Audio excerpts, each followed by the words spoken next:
Thank you, Nor, for that introduction, and I am honored to be moderating this panel. It's really an honor for me to introduce such esteemed women in this work. The location-specific platform universe is incredibly male-dominated. Women are left out of the design of the platforms themselves, the algorithm writing, management, sales, marketing, policy decision-making, venture capitalism. That's true all over the world. It's true in all forms of corporations, small and medium-sized enterprises, etc. Women are the minority providers of service in the location-based platforms, the minority of recognized leaders in unions and worker organizations. And this is true for platform worker organizations and in mainstream unions. But today, we will hear the stories and experiences of women and centralize that in our discussion. And we raise up the lives of women, their colleagues, their families, and their union comrades. I just want to review the objectives of this panel. I think Noor did a great job of putting that, framing the discussion. We are going to recognize gig and platform workers as a population that have been impacted by the lack of accountability and transparency that technology companies have reinforced through their dehumanizing reorganization of management. And that means placing a priority on algorithmic and AI management rather than human interaction. And by attempting to remove employer accountability, by improperly removing that employer-employee relationship through a total disregard of sovereignty and the rule of law in the locations where they provide service. We intend to center the workers and their organizations as critical drivers of worker-responsive solutions to combating exploitation and increased precarity that results from that removed accountability and transparency. And we recognize the importance of coalition building and organizing to strengthen worker responsive solutions. So without any further ado, what I would like to do is introduce each panelist and all of the panelists at once. And from the technology side, could we spotlight each person as I introduce them so we have a sense of who they are? And then I'll pose the questions to each panelist. So first, we have Rose Everdonnet. Rose is a Grab delivery rider, union officer, and organizer based in San Fernando, Pampanga in the Philippines. Rose and her comrades recently launched the Pampanga chapter of Riders Centro last January 25th.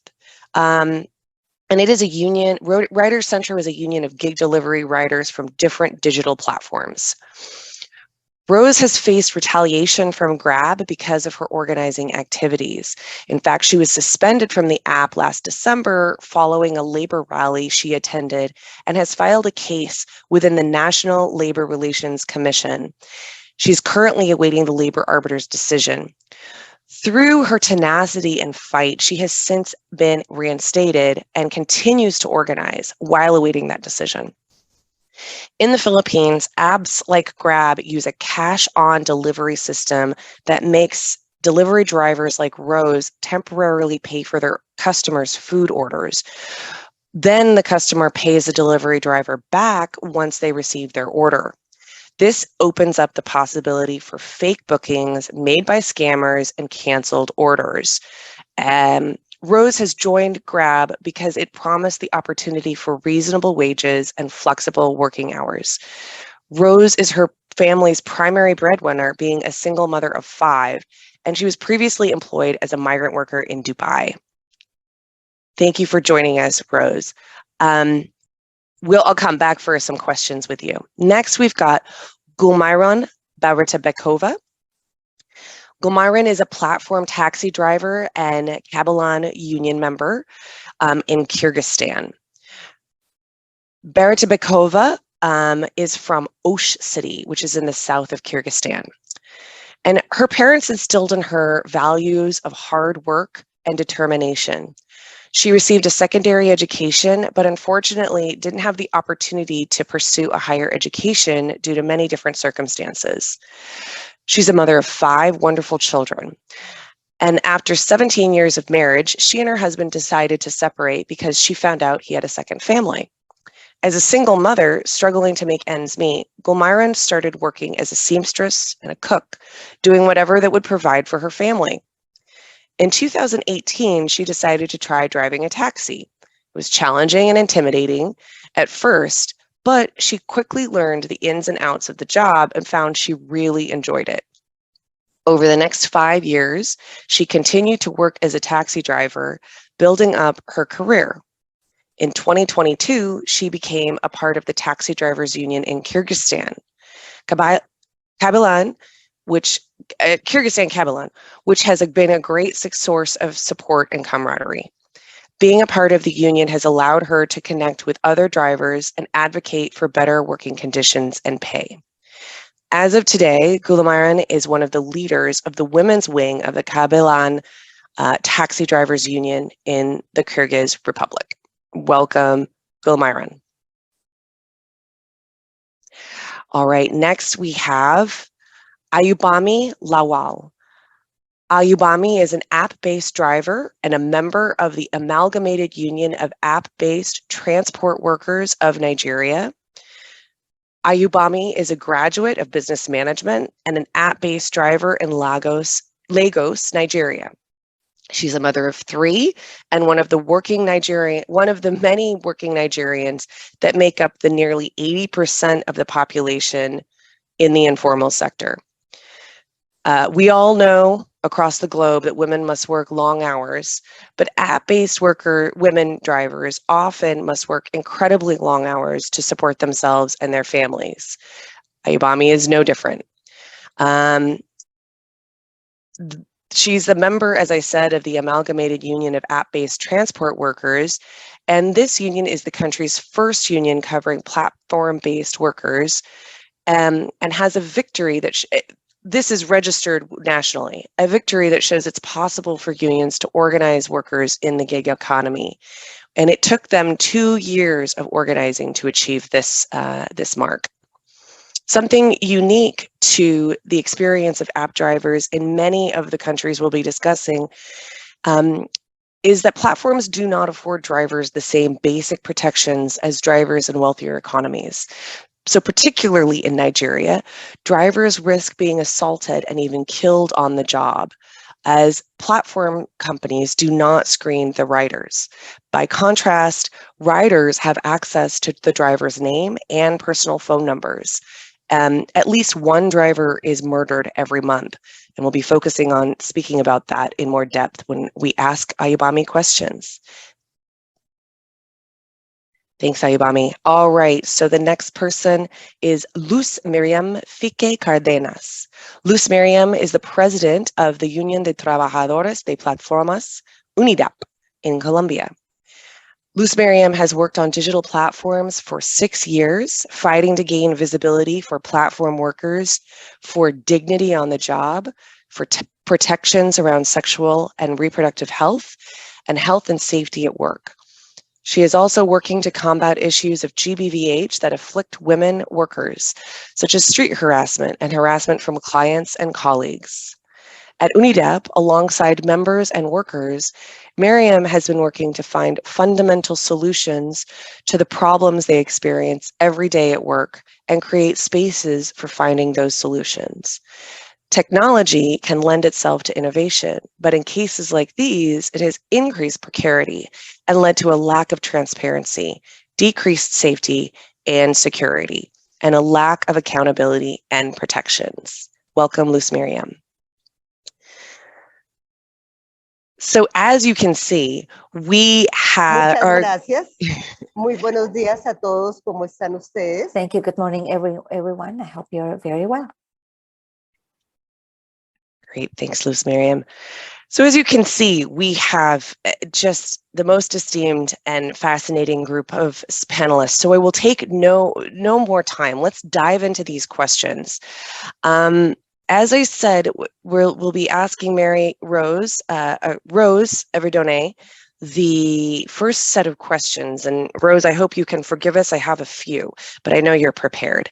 As I said, Rose and her comrades recently launched the Pampanga chapter of Writers Centro last January. And Writers Centro is that union of gig delivery writers from different digital platforms. So Rose, as a Grab delivery writer, what challenges do you face in regard to Grab's avoidance of an employer-employee relationship and that lack of accountability and transparency at the expense of drivers and writers that work under them? And additionally, how do those challenges change through the COVID-19 pandemic? But finally, can you tell us a bit more about the Writers Centro's organizing efforts to advocate for social protections and benefits for gig workers, despite the fact that in Philippines, no specific labor laws have provisions for workers in the gig economy? I'll pass it on to you, Rose.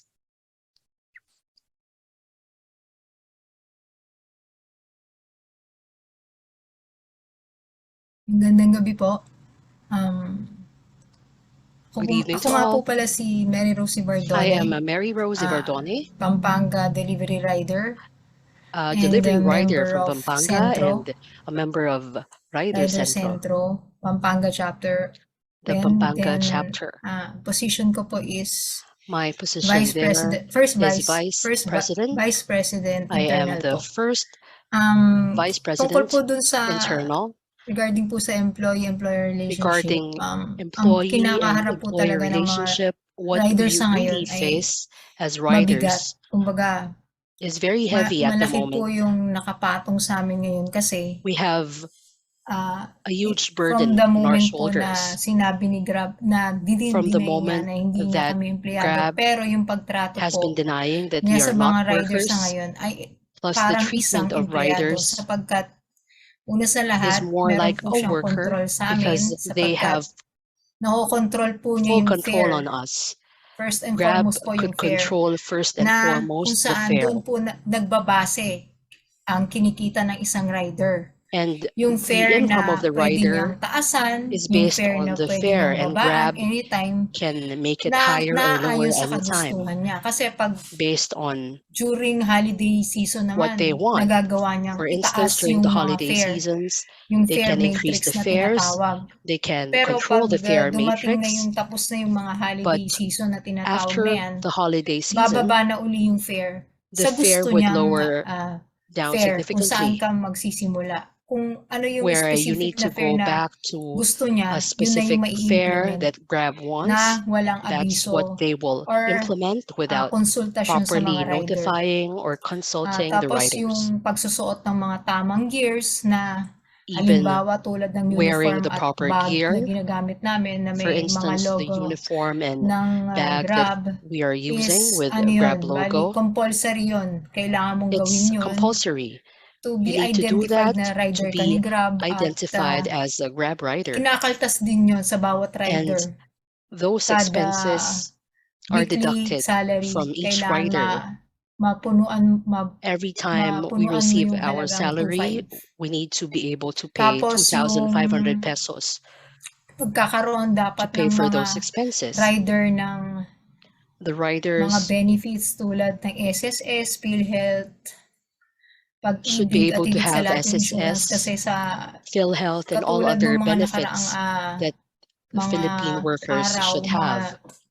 maraming riders na yung talagang Recently, there nadidisgrasya are sa so many daan, wala man riders lang that nakukuha na kahit encounter na anong accidents halaga on the mula road. kay Grab They don't even para get maipantustos a dun sa cent from mga Grab hospital bills to nila, pay sa for their pangangailangan ng hospital mga bills pamilya and nila for the needs of kasi hindi their sila makapagtrabaho families kasi nga who are yung iba affected napilayan, yung iba whenever naman they can't work. sa kasamaang palad Sometimes the ginawian ng buhay. workers who get Pero into kahit accidents yung sabihin get natin injured burial and can't assistance, work, wala. or they die, Wala nun yung they don't even get burial yung assistance. naipino-provide ang Grab doesn't Grab even dun sa provide amin. those kinds And of then support for us. yung mga aksidente na hindi mo naman ginusto pero There are also nangyari siya. accidents So, wala that talaga siyang any people don't want protection to para sa happen, rider niya, wala. but As in, Grab doesn't provide any kailangan protection at all. ikaw sa sarili mo mismo ang As a magpo-provide worker, nun. you need to be able to And then provide those yung protections for yourselves. ngayon, ang mga nangyayari, gaya na Right lang sa now, sarili ko ngayon, yung what's happening, legal for suspension instance, sa in akin my kasi case, yung I encountered a legal pagsususpindi sa akin suspension. sa account ko is wala Suspension yung of my basihan. account doesn't have Wala any rin silang basis. masabi na talagang doon sa ano mo na nagawa mo para They couldn't give masuspend ka. any solid ground for my Masuspend ako suspension. sa nangyari. Pero ang iginigiit ng Grab is But what ang Grab nagawa kong has been ang saying nagawa ko is and yung insisting pag-engage is that I sa have tulad ng engaged pag-voice out in voicing out sa pagrarally my para rights through masabi yung rallies saloobin ng isang rider sa where management. I Yun yung only naging join dahilan so ko I can say dahilan nila para isuspend what I or want to say to the i-dismiss yung isang management. account. That's their basis And for then, dismissing para my po kasi account. sa akin yung But nung for panahon me, ng COVID-19, during yun yung the time na COVID-19 times, talagang yung tingin nila sa rider, these are the times yung when mataas. they Kasi hinahalimbawa ka nila look sa up mga so highly frontliners na tulad ng on mga, riders. halimbawa yung mga nurses, They look up doctors, to yun. us Ganun ka nila just like ini-level. Kasi ganun ka medical kakahalaga workers. nung panahon ng pandemic. Our importance Yun during yung the height of malaking the pandemic pagbabagong nangyari noon. Yun yung impact. was very high, Pero and they always say dumating that. yung time That na was the impact of the pandemic where they lumuwag saw na our yung worth. restrictions But after when ng the unti-unti nang nawawala restrictions yung COVID, have been slowly bumalik na sa removed, dati. Bumalik na sa dati yung hanggang sa ngayon na patuloy na bumababa and nung until now, when fare we don't o yung have kinikita ng isang much rider, restrictions anymore, doon the na fares are getting much lower. nag-isip That's yung when we mga each start tambayan na tinatawag sa mga bawat lugar na kung saan thinking maraming tumatambay at may mga nangungunang mga leader, in the doon na nagkaroon places ng where mga the riders usap-usapan na have bakit groups ganito, or bakit leaders. We talk imbis about na why nadadagdagan ng these experiences are happening to fare us natin, instead of unti-unti siyang our bumababa. fares getting At ang higher. dahilan ng It becomes even dahilan ng Grab reduced is or lower, and all nalulugi Grab na, is saying us marami is they're not earning hindi na sila much. kumikita, which is They're parang losing hindi more income. They're not kapani-paniwala kasi profiting nga anymore, but that's so hard to believe nag-boom yung gig economy. because Tapos the sasabihin gig sa'yo na economy has been kaya booming, lumiliit and that's yung what they're fare telling is us. We can't believe it nalulugi na yung company kaya when they tell us kumbaga that kailangang maghigpit ng sinturon. their Parang income ganun. is getting low. Tapos, We need to adjust. pagdating naman sa We really can't believe the reason that they're giving us. And when it comes to pagkakaroon ng pagtaas ng bilihin at saka ng the increase patuloy in na pagtaas una sa prices of lahat ng goods gas. and of Kasi course araw-araw the nagagas ang price of rider. gas, Hindi nga lang minsan everyday araw-araw riders have kasi to pay for pwedeng fuel. sa haba ng kilometer na tinatakbo ngayon. Sa We binigay run kasi around how na many may kilometers in sistema a ni Grab day. ngayon is But marami with rin Grab's kami ngayong mga system, long rides na tinatawag we na do experience may long isang rides. merchant na nag-a-accept siya ng mga There's a long merchant, distance for delivery. instance, So, ibig accepting sabihin, long yung dati distance namin deliveries, kinukonsumo na full meaning tank, if we normally dati may natitira pa consume yun. Ngayon, full yung full tank tank mo na sabihin and natin halagang there's still 200 extra afterwards, para lang mabuno mo now yung you need to buong spend around maghapon mo 200 nakita. Magdadagdag ka pa nun, sabihin pesos natin and mag-a-add ka add pa an ng another additional 100 100 para lang pesos for makuha mo fuel yung quota just na to get tinatarget mo sa isang the araw. target So, ibig quota sabihin, for a tumaas na day. nga yung gas, So it means the hindi price naman of tumaas yung fare gas mo is ng higher, rider. Tapos, but the yung fare gas, remains the same. siya, umaangat yung Gas halaga niya, pero prices yung increase, kita mo, but imbis na madagdagan, our income, instead of nababawasan. increasing, Kasi it sa even rider, sagot mo decreases. lahat eh. Because as a Gas, rider, load, you will pay for everything. You will pay for tapos gas, for your syempre, kakain phone ka pa. load Diba? or phone credit. You will also So, eat, of imbis course. na may maiuwi ka pa, wala ka nang Instead iuwi. of yun na yung taking home napakalaking money for the challenge talaga family, na you won't have araw-araw enough. kinakaharap ng So isang that is the rider. greatest Tapos challenge that sasabihin we lang as ng riders Grab face is every day. nalulugi. Kaya And ganun ang all Grab will sistemang tell us is that ini-implement they're losing nila ngayon. profit. So, sa And that's pamamagitan their ng justification pagbo-voice for out what they naman ng mga implement. rider sa ginawa And in naming terms of rally at saka voicing out unity ride, in the doon naman rallies and sasabihin nila na unity rides that we've mali pa conducted, rin yung they tell pag-engage us that namin na we're i-voice out wrong. sa management Engaging yung and nararamdaman voicing ng out what we rider. feel to the Kaya management doon na is kami wrong. nagsimulang And that's when we mag started mag mag ano yung nagkasundo yung mga rider na to kailangan na natin unify, ng isang and we decided organisasyon to create na an makakatulong organization sa atin na ma-voice out natin na we pansinin talaga decided to tayo create a ng group Grab. Then doon na that will pumasok ang Rider help us Centro. voice out Ginabayan kami, sinamahan kami what we need, na and Riders Central ma-organize namin ng helped us maayos and yung guided us pagtatayo so we can ng organize union.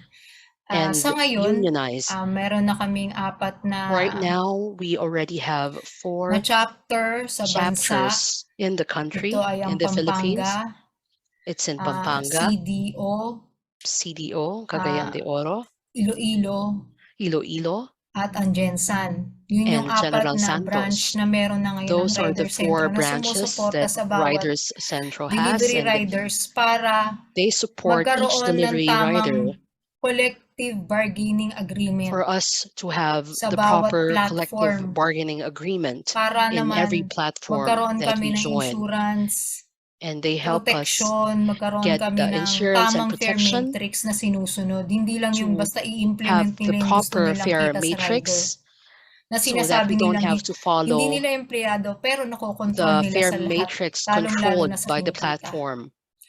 Kaya po, Their yung control of what we pagkakaroon ng earn is what really affects us. sentro sa ngayon, yun po That's yung why naging having malaking gabay Riders sa amin Central para right lumaban pa. now gave us Naisip din po ng a mga great riders na chance and a good guidance sa for pagtatayo riders like ng us Rider Centro, who yun yung believe magiging that way para with mas lalo Riders pa Central, we kaming would have a way for us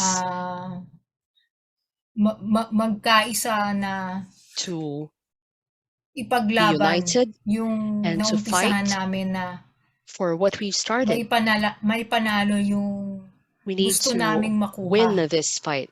sa Grab company. And then, ang Rider Centro rin po yung Riders tumatayong Central National Union para sa stands mga as the delivery National riders. Union for Siya po delivery yung riders tumutulong in the na Philippines. magbigay ng kaalaman It helps sa us gain pamamagitan ng knowledge paglulunsad ng mga by BOS launching or Basic Orientation BOS or Seminars basic at orientation BTU or seminars and Basic BTUs Trade or Unionism basic para po trade ma-mobilize unionism sa pamamagitan ng in order pag-rally to at unity mobilize ride sa buong workers through Pilipinas. rallies and Kalaunan unity po, rides all nagkaroon over din the po kami ng Philippines. iba't Recently, ibang we also had iba't ibang chapter po, nagkaroon kami ng different pagkakaisa na patuloy na chapters, maparami and pa we po have yung agreed mga to members increase the number na of our makakasama po members. namin para po mas The workers who will be with us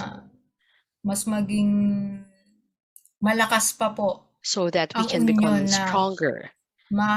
nasusuporta sa pinaglalaban po ng These gig economy workers po sa will ngayon. further support At ang legislative po the namin sa ngayon rights that ay we ang in the gig nagtatrabaho economy rin are fighting yung for. pagkakaroon po ng We are also ang working legislative po ng Rider Centro is to have yung magkaroon po ng technical legislation yung protecting the pagkakaroon ng technical workers. working group We would like to have a sa technical Senate working Committee group kasama ang mga in the Senate senador Committee at congressman so that we na can may pinapasa po silang have bill ngayon our senators na and kung saan congressmen pass makakapagprotekta po bills that could sa protect gig economy.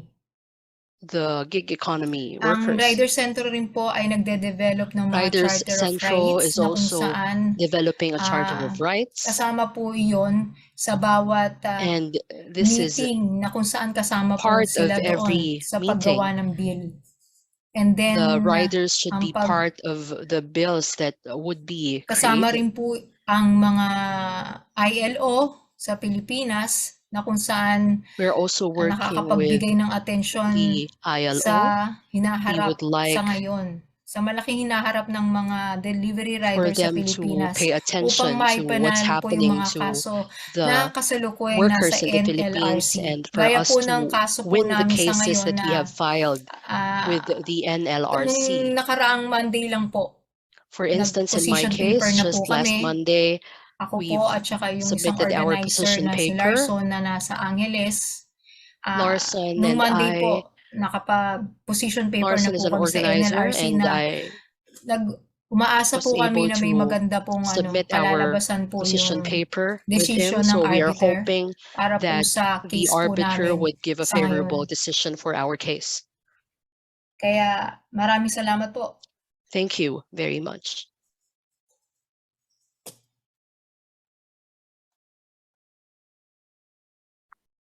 Thank you, Rose. I just want to say, I think that your presentation, you framed the issues that the writers are facing and other platform workers across the Philippines. And then you talked about it as a campaign. And I have a feeling that's what we're going to hear throughout the rest of the group as well. You are targeting not only the companies locally and nationally around the issues that workers face, but you've also examined cases, legislation, and international mechanisms to additionally add pressure to the companies and to society at large to make the fundamental changes that platform and writing workers require. So thanks so much for that incredible presentation. We are going to move on, and we'll be coming back to questions for every participant as soon as everyone has given their presentations. So we'll next move on to Gulmayran Batarebekova, the platform driver from Kabilan Union, Kyrgyzstan. And I understand we have a collective action driving change for Kyrgyz app-based workers video to play. Let me just pose the questions that we're going to ask you first. You know, and then we can show that video. So, you know, women in Central Asia, as is true for women across the globe, face many barriers to traditional formal employment. A number of these barriers are grounded in patriarchal notions of women's role in the upkeep for the home. This is true in Central Asia, it's true in the US, it's true in Nigeria, it's true across the globe. As well as, so platform companies sell themselves as a vehicle for women to earn extra income in their downtime from their unpaid home-based work. But really, they must work longer hours than men to earn the same amount. And that's true on platforms. They still have their unpaid care work to attend to at home. So we'll be asking you to elaborate more on the challenges you faced as a woman in this work and what impacts of the COVID-19 pandemic have been in pushing women even deeper into the informal economy. Additionally, can you elaborate on how being a user on the platform on the basis of self-employment without a formal labor relationship, given the platform system's limited capacity to provide support, has uniquely impacted women in terms of safety and security? And what has Kabilan, the union, done to address issues of discrimination and harassment for drivers? So I posed several questions, and I understand this video that we'll watch first before you sort of share information poses a lot of interesting perspectives. So I'll hand it over to the tech folks.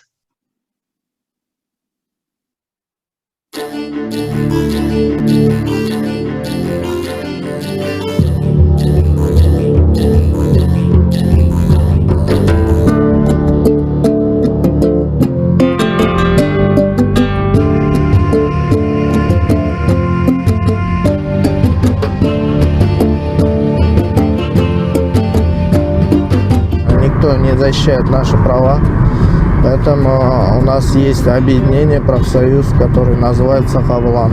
Хавлан – это, носит оно отечественное название, это название животного, характерно носящего в себе характер упорства, лидерства, отважности, храбрости и добивающей справедливости.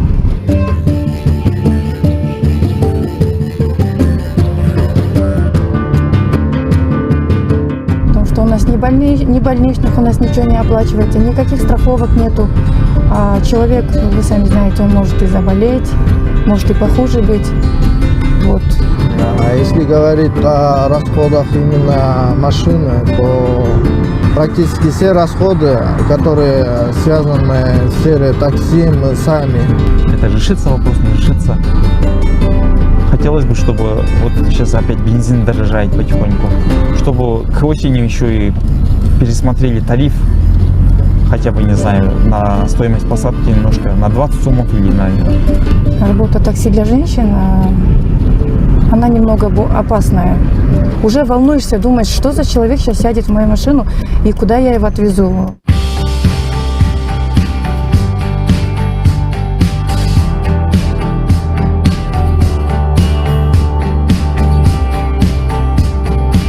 Мне кажется, было бы лучше водителям, если бы их признали работниками, потому что у них на государственном уровне было бы защищены все права.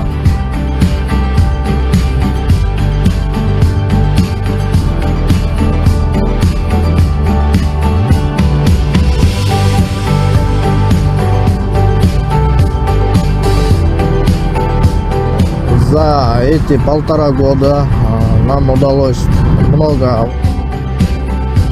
Конечно, есть надежда. Надеяться надо всегда на хорошее. И даст Бог, я думаю, с помощью профсоюза у нас все получится. И эти улучшения, я думаю, не только для нас, для нашего дальнейшего поколения.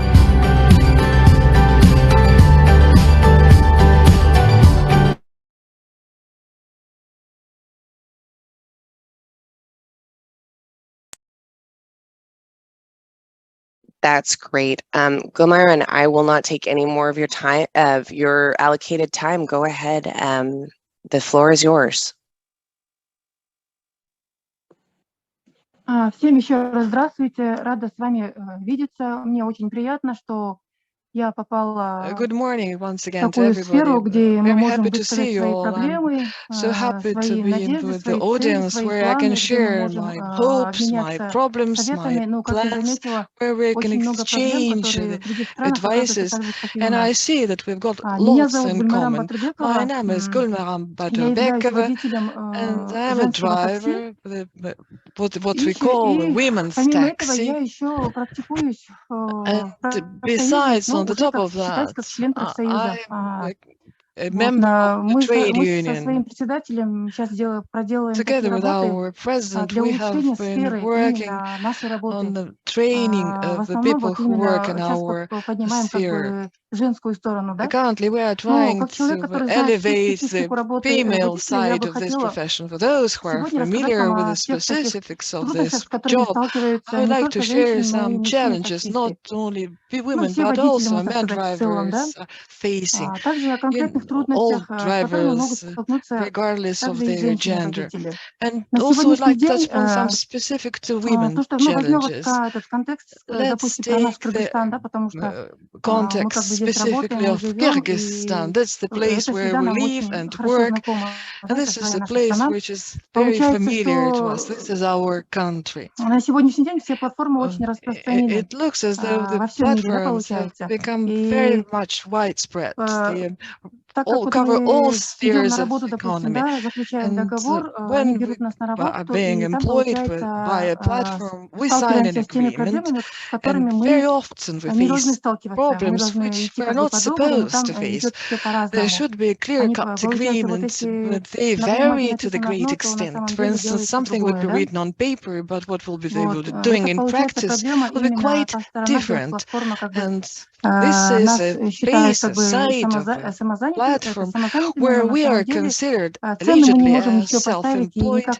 регулировать или but контролировать, in да, reality we получается. can't control or Только can't остается одно propose our название, rates, что our мы tariffs. самозанятые So как бы люди, да, именно вот в self-employment этой сфере такси. remains self-employment Но у in нас очень name, много but проблем, не de только facto в этом it is получается. У something нас totally different. проблемы But not бывают, only когда that вот именно represents по a части problem. дискриминации, да.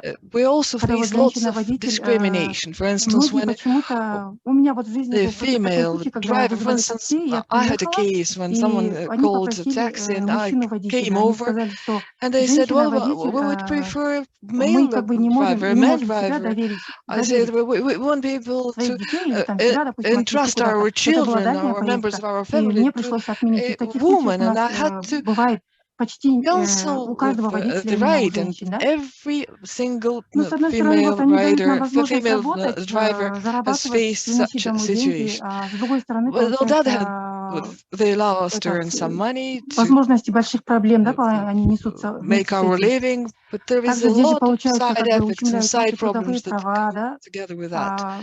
именно по работе, Our да, то, что вот labor rights они are вот не being знают внутренних violated. проблем, They они вот seem просто на not работу нас взяли, to know, мы not to be работаем, и они aware думают, of что у нас the все хорошо, да, на самом in and деле. outs of this Как я profession. They сказала, у have нас бывают моменты employed us and they дискриминации, don't care бывали about случаи the домогательства, rest. потому And что there вот как ранее are many девушка сказала, cases of у нас тоже discriminations есть and случаи со смертельными harassment. исходами. As Это the не только previous женщин, speaker даже вот reported, у нас вот несколько we по have статистике even случаев, когда fatal убивали мужчин, да, issues with чтобы отобрать not only машину, women but допустим, also или men were там, killed, может быть, assassinated не хотели just to get оплачивать, hold of the и car, между ними or произошла because какая-то стычка, и были they такие didn't, моменты. because of the conflict И the так client получается, wouldn't want что to pay or женщины, мы тоже something. с этим очень So часто сталкиваемся. danger Например, is я omnipresent. иногда вот с собой даже, верите, иногда беру газовый баллончик, допустим, либо электрошокер. Это как бы для самозащиты.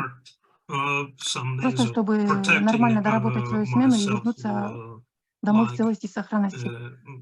Эти же платформы, например, которые вот у нас в Кыргызстане считают себя работодателями, между ними и между нами получается вроде как небольшое расстояние, но они это не контролируют. Мы должны самосохраняться, мы должны сами заниматься своей самозанятостью. Ну, платформа, например, регулирует права и обязанности каждого водителя, да?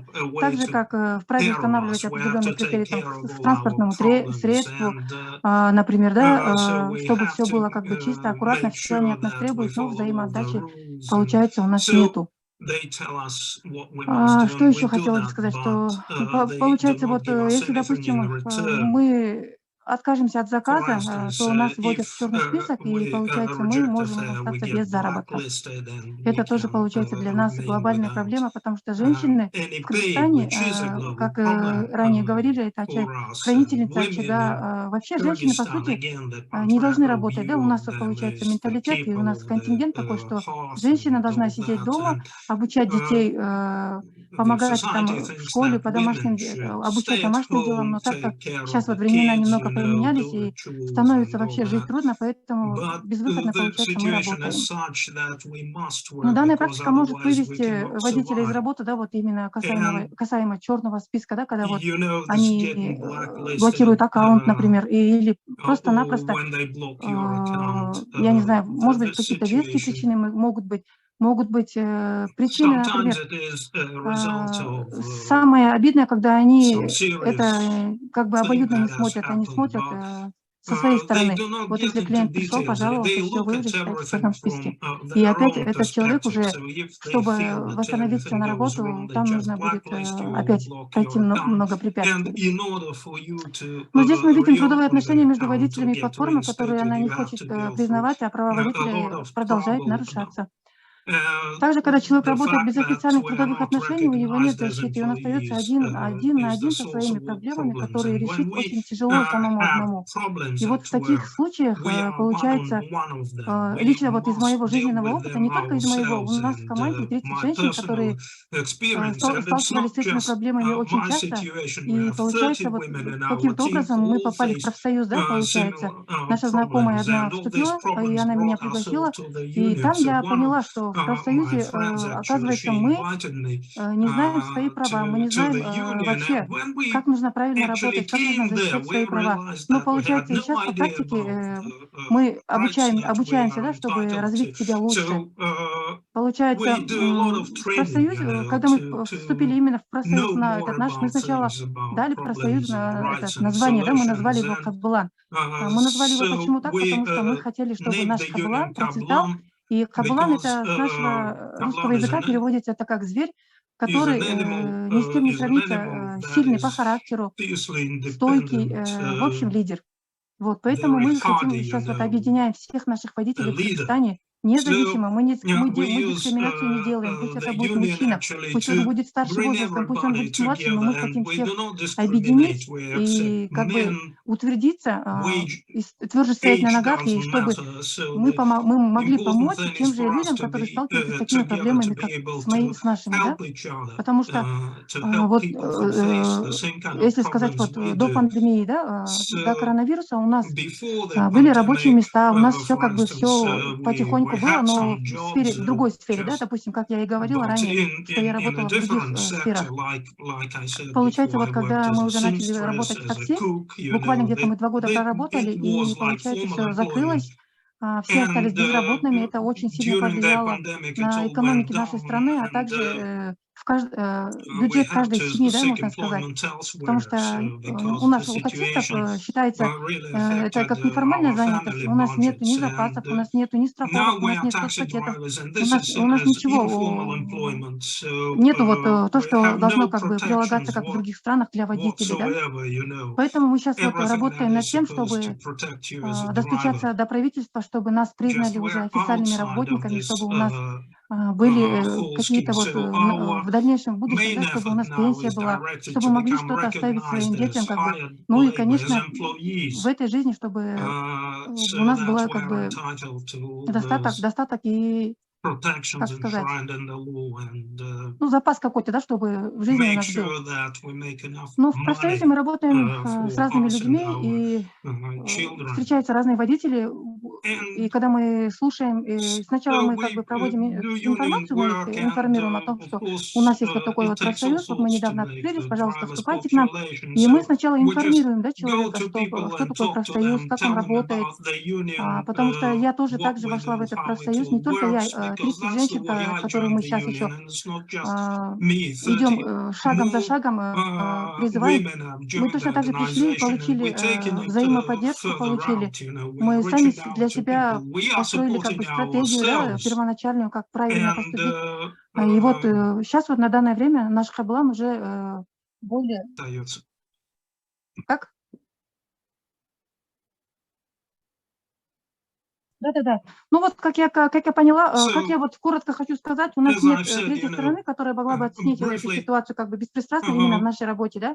Конечно, если бы трудовые отношения с работодателем у нас бы, если бы мы знали о своих обязанностях и обязанности пассажира, то как бы могли бы знать о том, что им положено делать, мы могли бы отстоять свои права в случае возникновения конфликта, да, как-то все это разрешить. Вот, ну, про профсоюз я уже вот сказала, про пандемию тоже как бы прошлась, и хочется сказать, что в будущем мы верим и надеемся, что мы достучимся, и что у нас будет лучше этот прогресс и рост.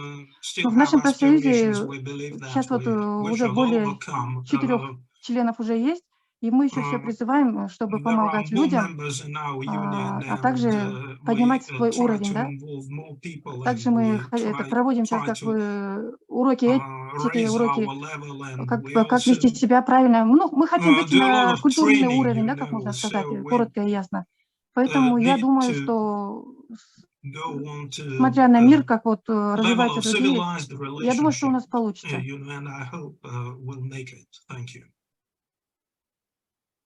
Ну, наверное, все. Thank you, Gulmayran. I feel like you touched on so many issues that the platform workers face, and I think some universal issues around COVID-19, the cost of living, and I just wanted to highlight one thing. You mentioned blacklisting, and we have seen this across the globe. And also, it's a universal method for platform companies and a tactic that the employers have used against trade unionists for more than 150 years. And surely even more than that. But with technology, it's so much easier for the platform companies to impose upon workers with technology and the tactics that they can use with their freedom of global capital flow. So thanks for highlighting that. The video was incredible. I know we've got some questions coming in. We've noted them, and we'll get to them in a moment. Next, we're going to move on to Ayubami from Lagos, Nigeria. Again, an app-based driver and a member of Amalgamated Union of App-Based Transport Workers of Nigeria. We also have a video here. It's called High Risk for Low Wages, the Nigeria Rideshare Drivers Fight for Their Rights. And I just want to put the questions out there that we will pose to you so you can think about those and answer after the video plays. So, Ayubami, how can strengthening labor protections and meaningfully including workers in organizing efforts advance decent work for gig workers? And how do you feel that your union is addressing those issues of gender-based violence and harassment that women face on the job and more broadly? So I'll hand it over to you, Ayubami, and the video to play.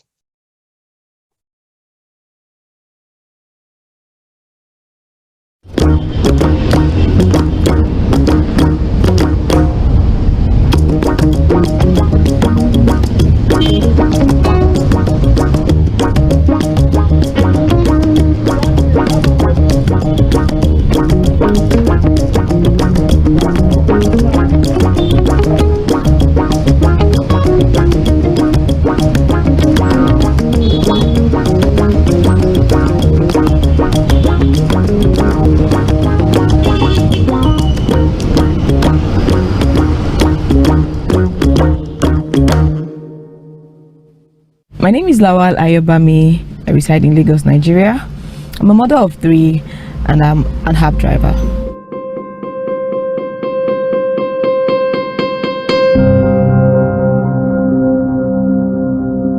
The money I earn from driving does not really sustain my needs. And if you ask every driver out there, they will tell you that.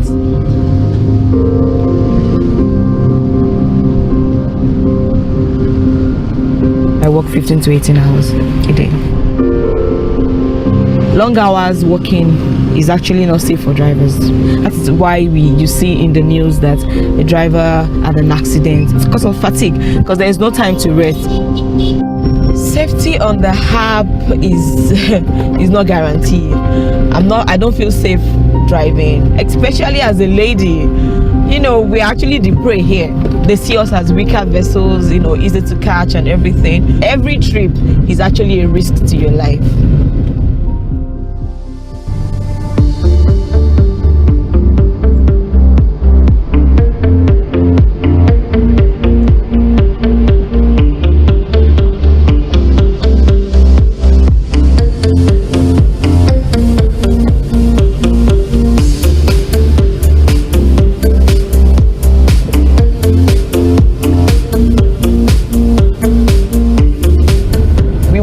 Every driver to have a right as a worker, not a contractor, as app-based people are saying.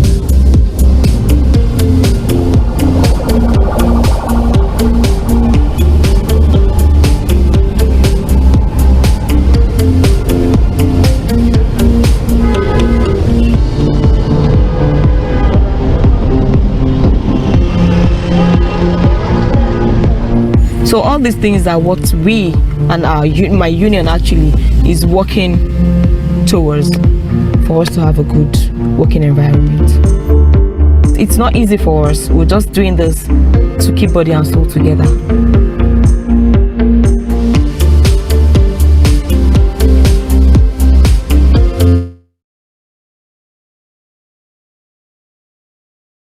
Ayubami, it's over to you.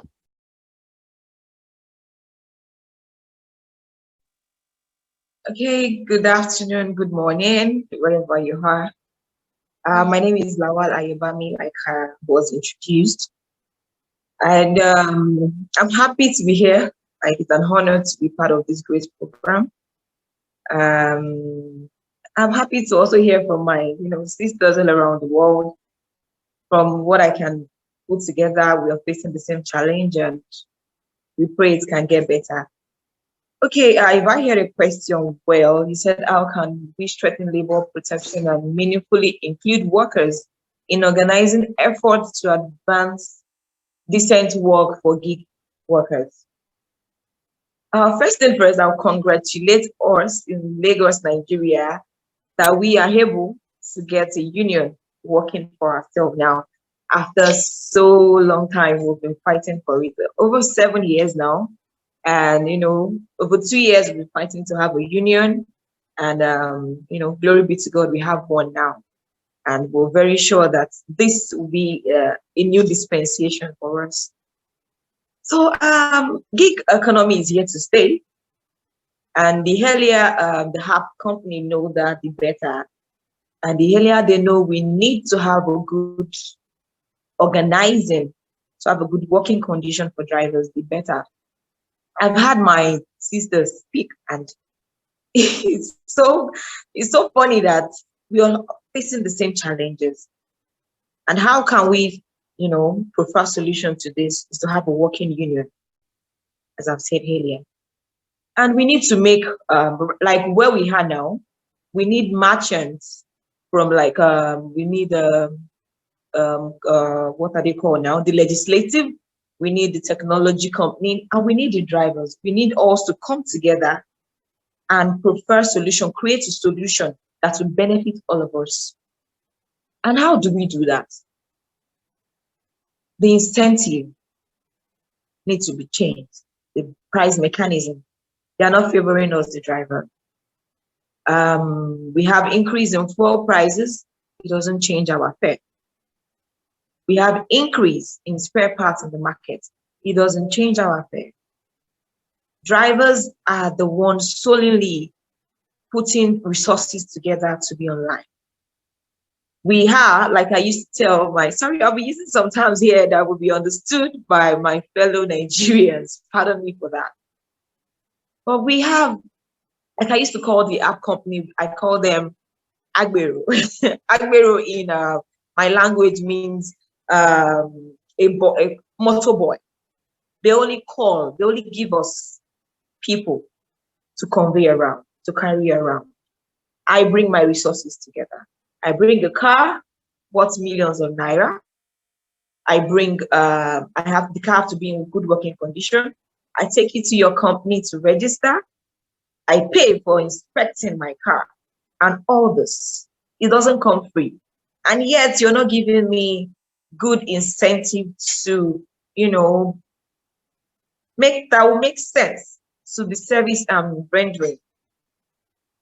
And for a period of time, you see that some drivers that come online, maybe in a period of 2 years, you see them, they don't have a car anymore.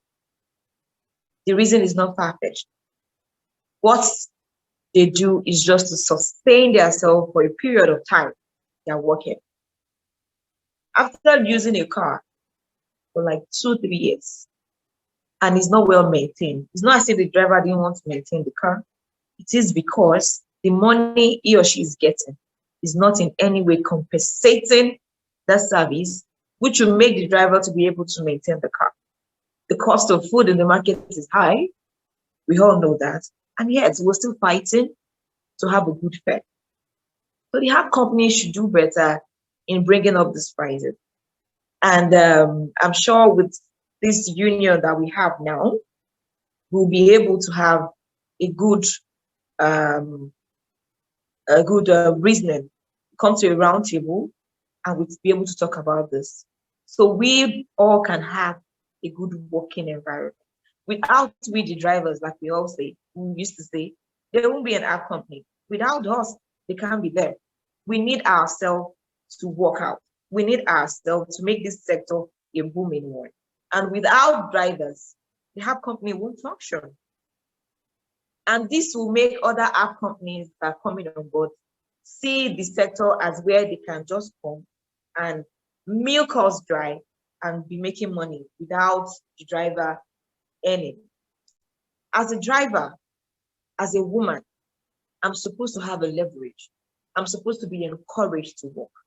We all know this work. In fact, everybody will be like, oh, you're a woman, you're doing this. How are you keeping up? How are you coping? This is a man's job. I hear that every day. But yet, I still keep my hope high. I still work and make money. So we need them to encourage us. At this point, we know that everything we do is on algorithm, and they should have data for all drivers they have. They should be able to identify that they have women that drive and they have men that drive. As a woman, I'm supposed to be treated specially. I'm not trying to be biased, but pardon my gender. You're supposed to give us the leverage. Like if I've done a particular trip in like a year or two, should be put on a pedestal that, oh, this is a 5-star driver, or this is however they want to do it. But regardless, women should be put on a leverage that will make other women want to come on board. Not when we work, and we even get home, we won't be able to take care of the home. We are home mothers here.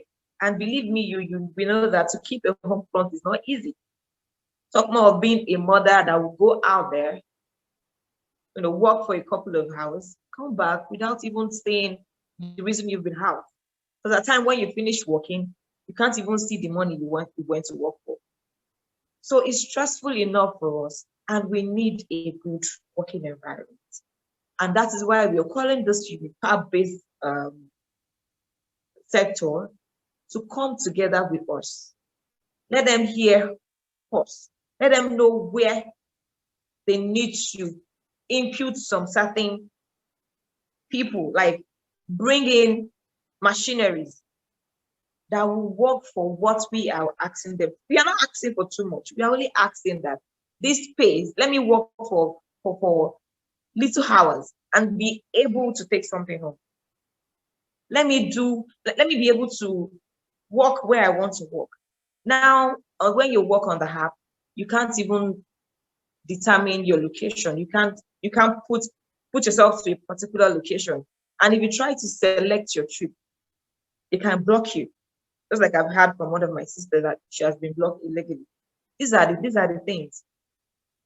At times, I don't feel like walking. I don't feel like driving to a far distance. I only want to work within my environment. So maybe because I want to pick my children in school and I need to make money. Okay, let me do little trip around here and be able to meet up with my children. Well, no, they will just give you a trip that suits them at any time. And if you decline, it will affect your driver's score. And as your driver's score comes down, there's possibility of you getting blocked on the app.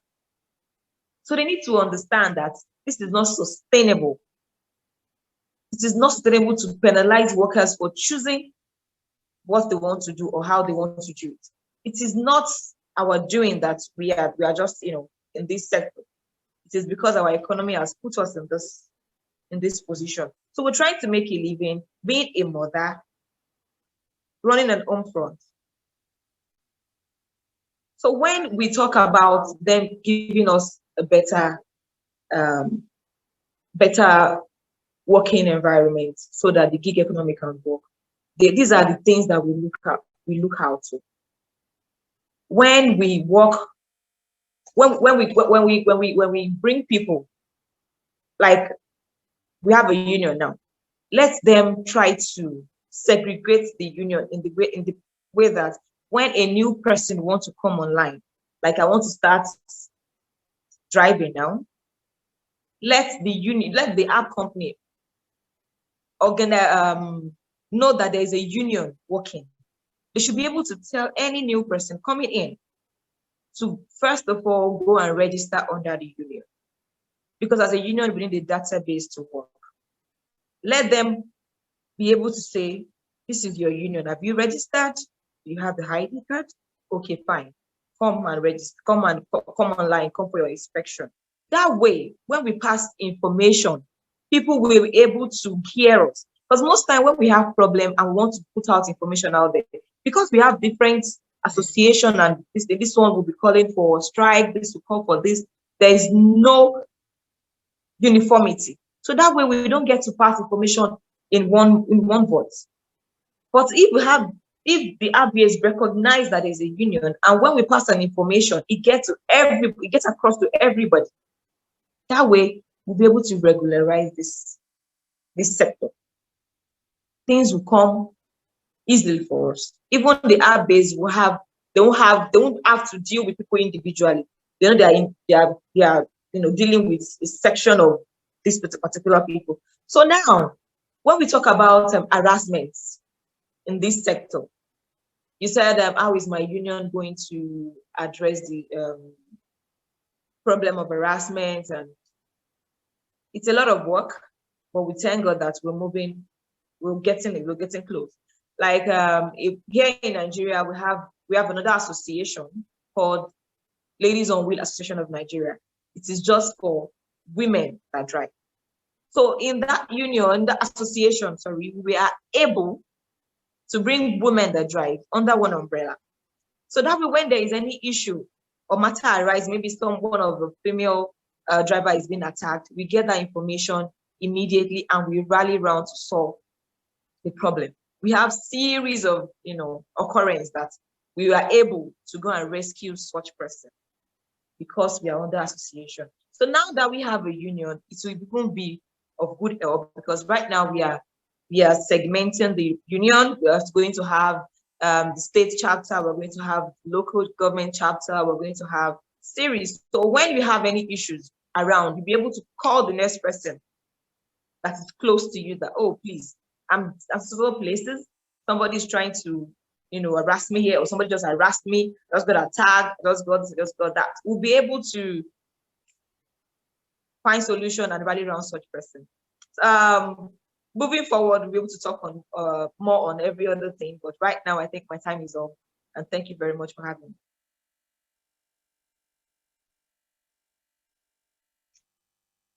Thank you, Ayabami. I think you covered so many things. I just want to highlight a couple. One is highlighting that you all spent 7 years building your organization and have a nationally registered union. That's a big deal. I think that most of the folks on this call have finally reached registered, recognized unions, but those of you who have not, it's still a huge undertaking when you're in the formal sector, but when you're in the informal sector and with companies that have built their entire business model to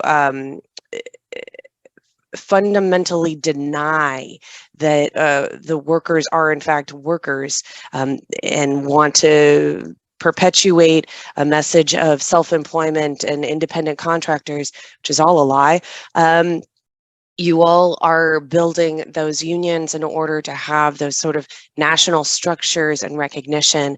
So when you're pushing for the solutions that you've articulated, the unions and the workers' organizations are able to make those connections when speaking with government and companies about how fundamental it is for working people to make a fair wage, and to have sort of the fundamentals within society, that you're the core of the society. That's how you create a sustainable economy and society, is having working people making a decent wage and a decent living.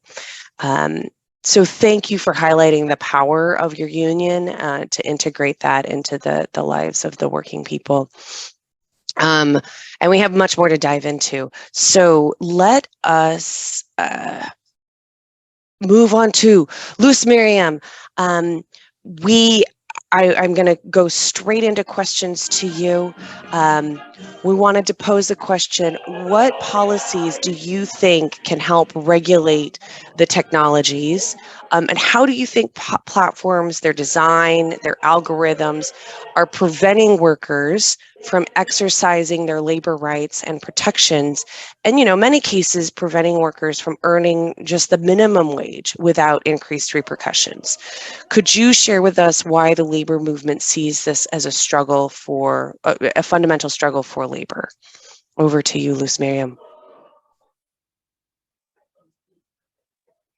Bueno, las políticas que Okay. pueden ayudar a The regular las policies that can tecnologías help regulate en technologies Colombia sería la in Colombia seguridad y would salud en be el trabajo, ya que safety nuestra and health labor la in our realizamos en el work, espacio because público. we do our work in the public Creería sphere. que una de las más I think that importantes one of the es la most transparencia important ones is algorítmica, transparency in puesto terms que of the dichas empresas algorithm.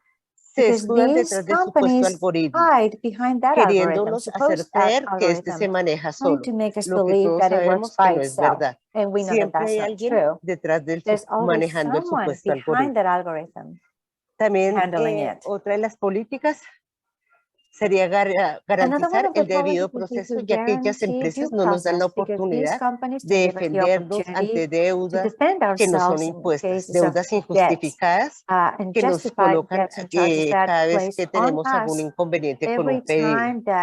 Los bloqueos temporales y permanentes sin ninguna justificación. No hay políticas diferenciales y de género que tampoco de violencia VG. La manera en que las plataformas, su diseño y sus algoritmos obstaculizan el ejercicio de los derechos y protecciones laborales de los trabajadores y en muchos casos no permiten que ganen el salario mínimo sin repercusiones. Las plataformas y sus algoritmos son quienes toman todas las decisiones en cuanto al valor del pedido, la distancia, absolutamente todas las decisiones. Nosotros, los repartidores, no tenemos la oportunidad de escoger nuestro pedido y menos aún asignarle un valor a nuestro trabajo.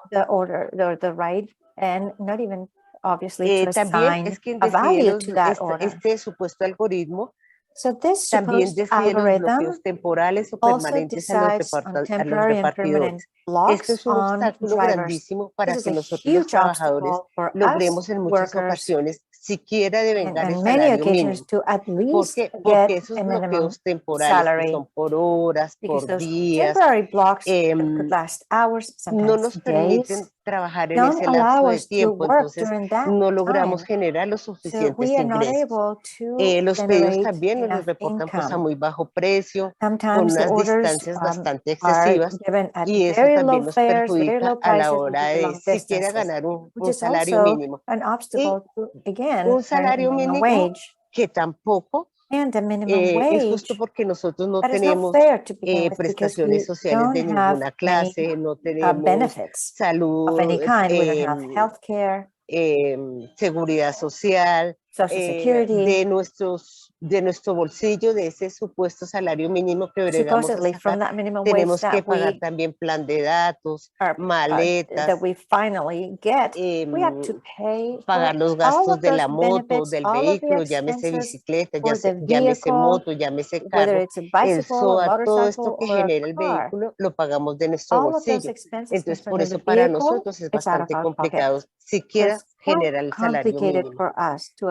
Y las personas que lo logran o logran sacar algo más es porque tienen largas jornadas de trabajo, como son de 12, 14, 16 horas. Y eso lo hacen en la gran mayoría el personal migrante, ya que en Colombia el 80% de los repartidores de las y los repartidores son personas migrantes, en especial de Venezuela. Entonces ellos tienen que trabajar largas horas porque no solo tienen que sostenerse en Colombia, sino que también tienen que sostener a sus familias en su respectivo país. Esa es una de las esos son de los grandes obstáculos que nosotros tenemos aquí en Colombia para ganar siquiera el salario mínimo. El movimiento laboral de esto como labor como una lucha movement por el trabajo. has been Claro que a sí. struggle Desde el movimiento for sindical decent work. Yes. lo vemos como una From lucha the por el trabajo union porque no hay movement, we derechos see as a laborales en fight este for sector, work. que tenemos, There are no rights in puesto this que sector tenemos la prestación personal de because servicio, we estamos have, subordinados y we're también providing a recibimos personal una service. We remuneración are por este trabajo. subordinated Y to aún them. así no And somos although reconocidos we como receive trabajadores remuneration y for our menos work, we're aún not no recognized contamos as con las workers, garantías and laborales we have que no tiene todo labor trabajador, guarantees that all the independiente rest del of the tipo de workers have, contrato. Estamos independently from firmemente the convencidos type of que desde contract nuestra you may have. organización We're convinced that from podemos our organization, crear we incidencia can create advocacy para generar un to trabajo digno generate en Colombia, dignified en el work in sector de Colombia reparto. in Y también desde the acá podemos delivery platform, delivery luchar work. y seguimos And from luchando, here, lo we can estamos also haciendo fight, and we por la continue fighting dignificación del trabajo for de la mujer, dignifying ya the que work no by women, vemos que the no work solo en women Colombia, sino perform. a nivel Not mundial, only in Colombia, nosotras but las at the mujeres world siempre level, somos más women are precarizadas y también always the ones that are más more vulnerables vulnerable ante and este trabajo. Sufrimos de remunerated acoso and paid the callejero, worst. sufrimos acoso por We los mismos suffer clientes, street por nuestros harassment, street compañeros, customers, with sometimes no tenemos colleagues. seguridad vial, We en don't muchas have ocasiones los hombres por security on the el hecho street, de and ser nosotras sometimes mujeres because no we les are women, interesa mandarnos en men carro, sometimes don't want empujarnos, to pitarnos al pie para asustarnos. help Entonces, us, or they esto put us in sabemos que situations es a that are nivel mundial. scary. Las We mujeres know this siempre happens in hemos the sido entire world. precarizadas y Women have always been placed no in nos han that more hecho precarious visibles, situation. pero estamos We have nosotras not been visible, but en we are este momento, working at todo the el mundo time entero estamos trabajando all over the para world que nuestro trabajo, to nuestra make labor, our work, nuestras labores de our cuidado y como mujeres efforts seamos tratadas more con dignidad. visible and to be treated Muchas gracias in a a todos dignified ustedes. manner as women. Thank you so much.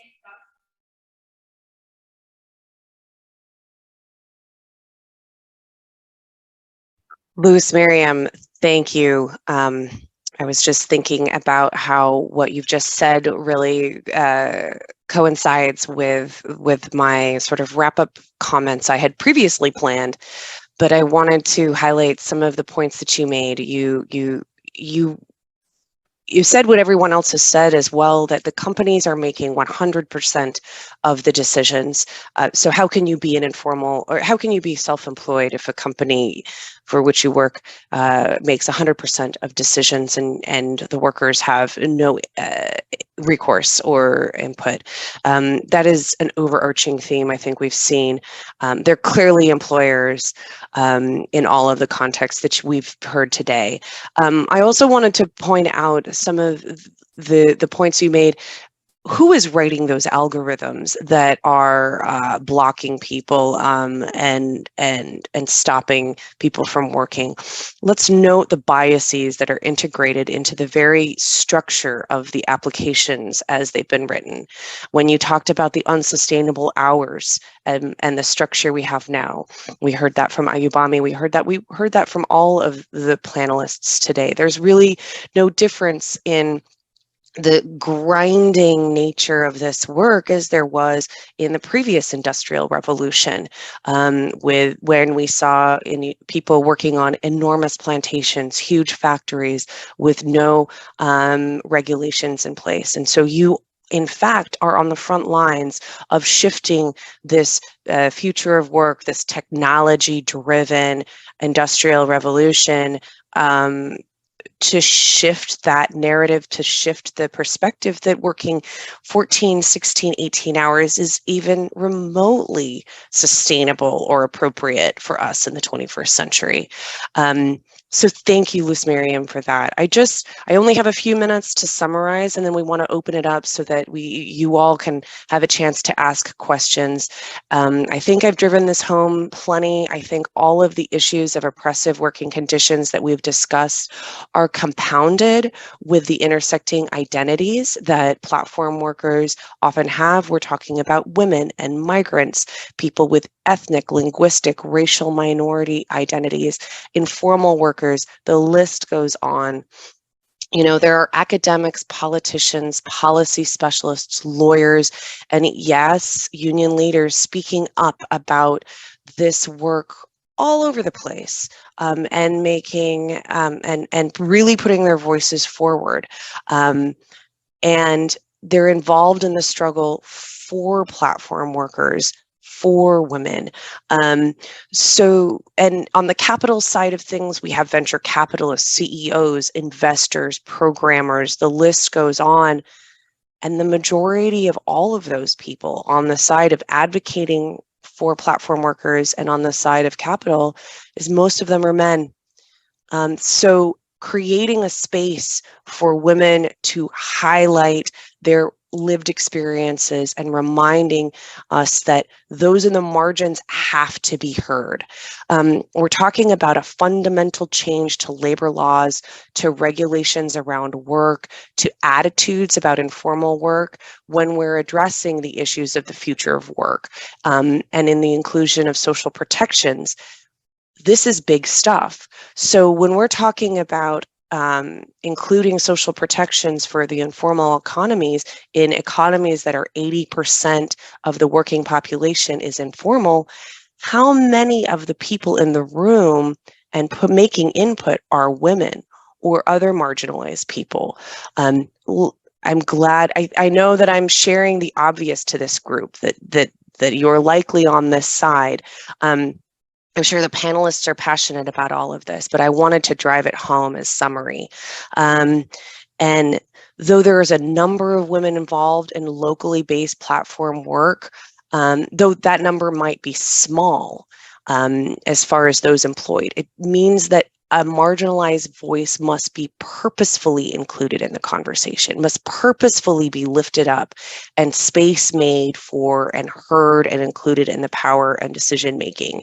Not a single law can be made without women being involved. Not a single union can be formed without women front and center in the leadership roles. And we've seen many platform organizations say that there's nothing for us without that, us. So let's hope that this will be true as we move forward within our own union organizations and legislation shifts. So that's my hope for you. Thank you so much for your insightful panel discussion.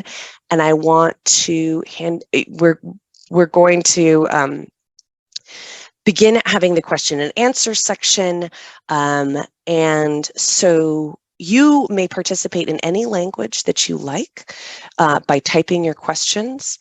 The Pari, my colleague, will read the question out loud so we can have that live interpretation in all of the languages for the question that is being asked. The interpreters, I hope you could monitor the chat, keep an eye out. And when there are comments in other languages, comment those into other languages into English. And I will attempt to direct it at the appropriate panelists. So Pari, if you want to lead the question asking, I'm happy to direct the questions to the right panelists. Thank you very much, Emily. I'm going to begin by reading the questions and comments that are in the Q&A, but the chat will also be disabled in just a minute. We have first a comment from Carolina Evia. She has left the comment in Spanish as well. She says, good morning and greetings from Ecuador. The Union by Branch Front of the Workers of Digital Platforms of Ecuador, FREN-AP, has started a fight in legal strategy. We have influenced the National Assembly of Ecuador, where we are already waiting for the report of the second debate, and also a complaint at the ILO. In April, an ILO commission will come to Ecuador, and we are currently doing field work. We are already affiliated with 710 workers. The exploitation is global, and the struggle is international. She has left her contact information, as well as a link to a newsletter, a Twitter link, an Instagram link. Carolina, sister, we thank you, and we are with you in the struggle. Urge everybody else to take a look at the information that she's left. We had next a question from Chloe Cranston that I'm going to read out loud. Chloe may have left. She said she had to go, but I'm going to read it. in case anyone wants to respond. Do any of the platforms create situations where the drivers, gig workers, risk falling into debt due to the various issues? For example, having to pay upfront for the cars, petrol, the blacklisting threats, etc. I'm going to pause there. I recall Ayubami bringing up this issue at some point. Ayubami, would you like to answer that question? If anyone else has also had that experience, please let me know, and I'm happy to pass the torch to you. Ayubami, are you available? Yes, I am, but I need to know what the question is. Sure, Pari, do you want to go ahead?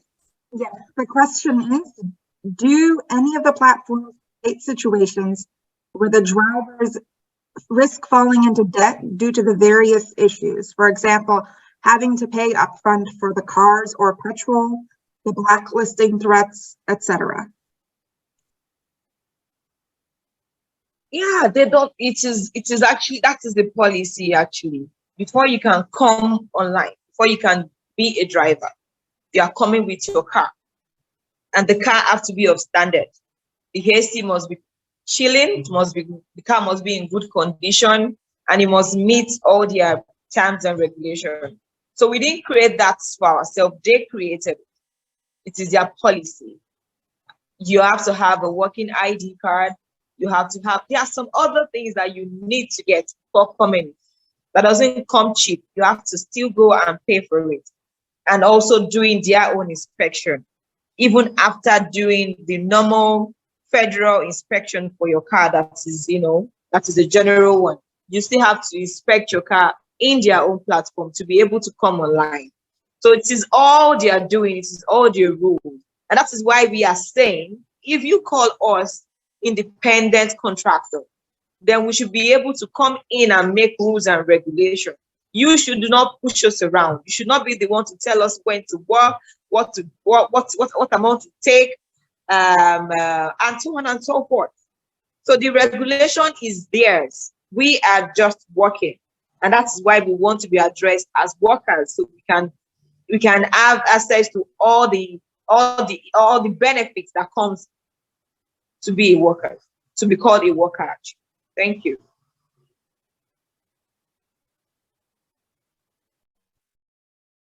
Great, thanks, Ayubami. Does any other panelist wish to speak on the questions of debt? I know that Chloe had asked that question of Rose, who I believe responded, but had to leave.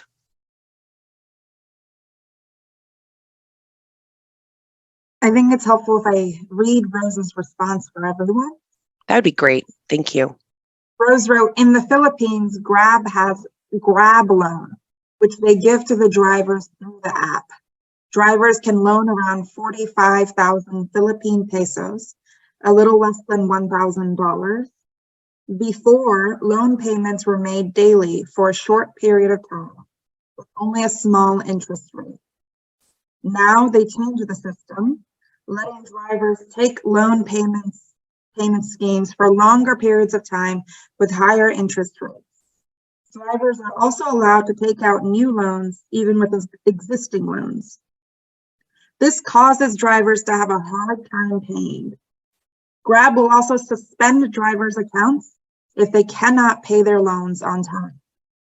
When your account becomes suspended, interest rates increase. Drivers argue, why will Grab suspend their drivers? Now they will have a harder time paying the loans. Why also will Grab give drivers with existing loans more loans?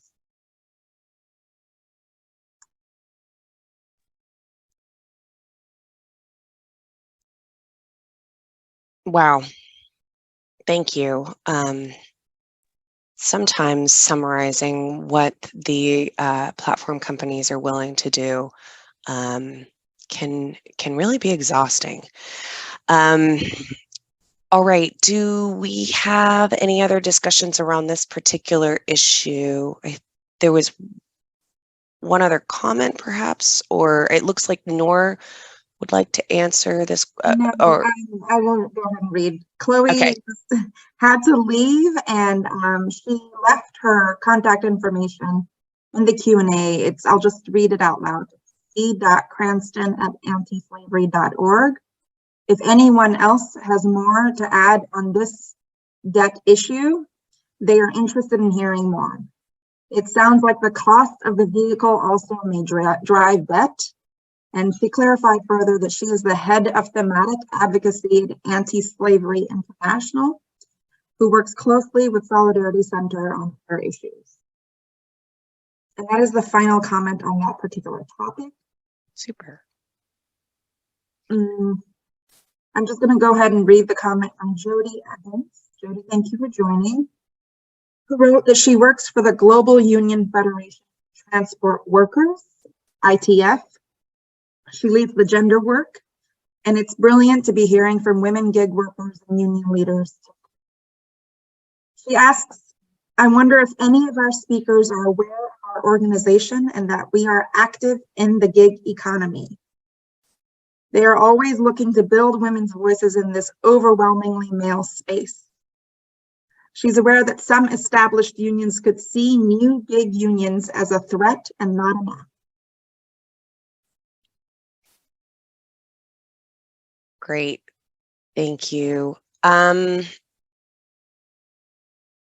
would like to put this to, I think there's an interesting question at the very end that she mentioned about the threat, not an ally. I know, Gulmayran, perhaps your organization, I know, has sort of been working closely with an established union, and perhaps Luz Miriam, you have had a different experience. So I wonder if we could, both of you could discuss this.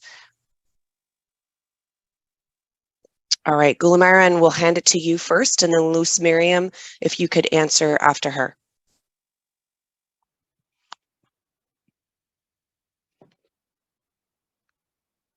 Можно еще раз вопрос? Sí.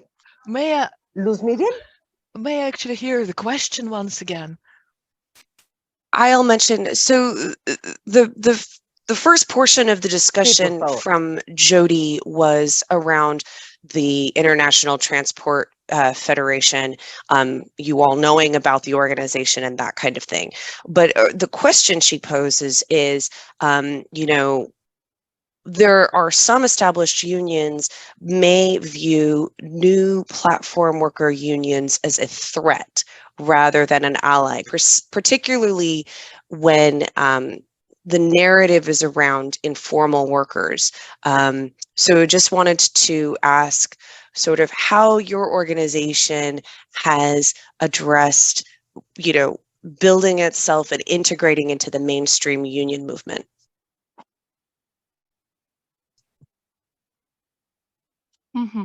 Можно, да, отвечать? Ага. Bueno. Ну, смотрите, угроза реальная, она немножко уже появилась. Вот с основания нашего профсоюза real threat was already нам помогают другие профсоюзы, получается, советами. И были угрозы, например, когда мы в городе проводили автопробеги, когда вот это иностранные компании, когда у нас внедрились в Кыргызстан, и когда они уже обосновались, и вначале как бы у них было все подешевле, а потом, когда они уже устоялись, они уже начали все завышать, и водителям это, конечно, не понравилось. И мы в таких моментах мы проводили в городе, вот мы уже масштабно автопробеги, где уже нам помогали сами уже депутаты, можно сказать. Massive demonstration like car races and that's where we got much support. Да-да-да. Вот нам помогали сами депутаты, мэрия города нас поддерживала, support from the MPs of the town, показать, что именно вот в сфере такси, что работа это очень важная для нас. Showing that taxi driving это была is a вот very действительно important угроза, потому что многие платформы Иногда, когда были такие моменты, они importance пошли к нам навстречу. Например, was это так же, как сказать, можно, они подняли indeed посадку very в high, тарифе, да, especially that например, other где-то добавили platforms там have надбавки, доплаты come to our support. They по have работе в городе. Ну, increased вот their такие, в tariffs таких to моментах мы, work получается, как inside the town, бы себе within the сделали vicinity of сами the себе поддержку, township, and да, then и также we have мы как created some бы sort стали of уже более support to знамениты, можно ourselves, сказать, как бы and we популярны, они have уже начали become нас more узнавать, prominent, и отношение уже немножко became more поменялось. Ну, recognizable, and сейчас вот that's мы how the совместно работаем relationship с has депутатами, скоро будем уже shifted a предлагать little это bit. изменения в законе, We're чтобы working a нас, lot with our чтобы нас, именно legislative водителей, power, with признали our официальными MPs, in order работниками. for the Вот. for us to be Также вот recognized нам as official Федерация очень хорошо workers. помогает, вот Центр Also, солидарности. the У нас Federation еще есть and the помимо этого еще Solidarity другие Center профсоюзы, которые нас provides us a поддерживают lot of help and в support наших, вот именно в таких проблемах, можно сказать, in когда facing the финансово, когда challenges that морально, are ну, вот common так to all вот. of us, both financial and moral, from both financial and moral point of view. That's that. Thank you, Gilmyron. Luz Miriam, would you like to comment on the experience of building the organization and relating to the mainstream labor movement?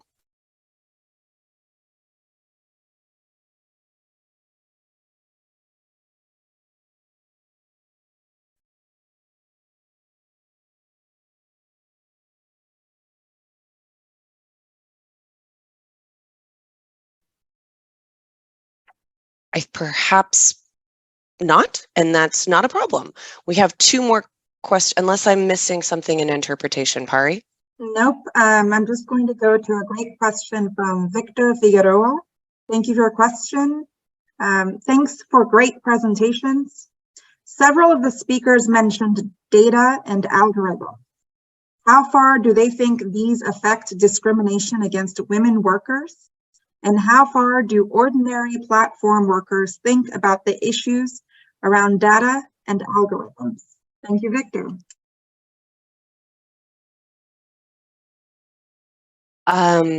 So we've heard from Gulamaran just a moment ago. Luz Miriam or Ayubami, would either of you like to answer that question?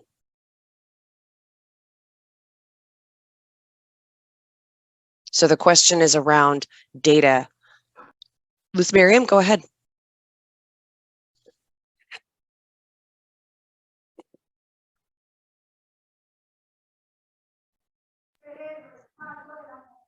Bueno, Well, los datos, ¿en qué aspecto me data, puedes explicar, por favor? Es que in what estamos sense también could aquí en you Colombia explain en una reunión once de more? otro We're evento having de a mujeres, meeting entonces me toca right estar here with acá y ella, qué women pena con workers, and so ustedes. there's a lot of background noise, and I didn't quite catch it.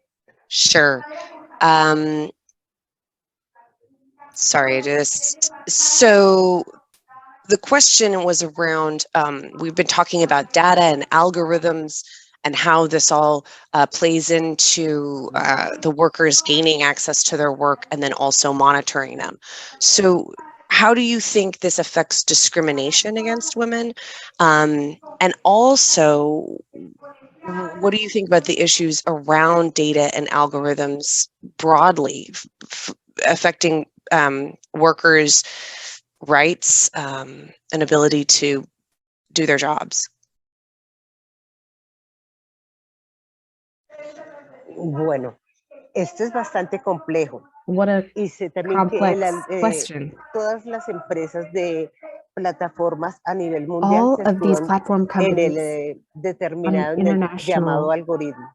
En level do Colombia use algorithms, nos right? We've hacen seen it, creer and y in quieren Colombia, they hacer make us creer a think, todo el mundo, inclusive they a want to make nuestro everyone gobierno, que, and even the que el government think algoritmo se maneja solo, that que él the es el que algorithm is dicta todos los independent. parámetros y todas las It's just, condiciones con there's las que certain conditions trabajamos, and lo parameters cual that are no set, es and that's cierto. it. But that's Todos not true. sabemos que este algoritmo We no se all maneja solo, know que that there siempre hay is una someone persona behind it. They're detrás not de ellos independent. programándolo There's someone y programming these conditions. nos afecta bastante. ¿Por qué? Porque nos And están this dando affects us. órdenes por medio de Why? este Because supuesto they're giving algoritmo us orders through those constantemente. algorithms and Nos constantly. afecta a las mujeres. ¿Por qué? This Porque affects nosotras no women tenemos because derecho a escoger we don't nuestros have the right pedidos, to a choose our escoger el trips, valor de nuestros to choose the pedidos, value nuestras of the trips ganancias, that we nuestro accept, recorrido, e to inclusive set lo the más, income that we make lo más from those inconveniente, lo más decisions. terrible es And the que worst nos part toca aceptar is pedidos that inclusive we para often zonas have de to alto riesgo.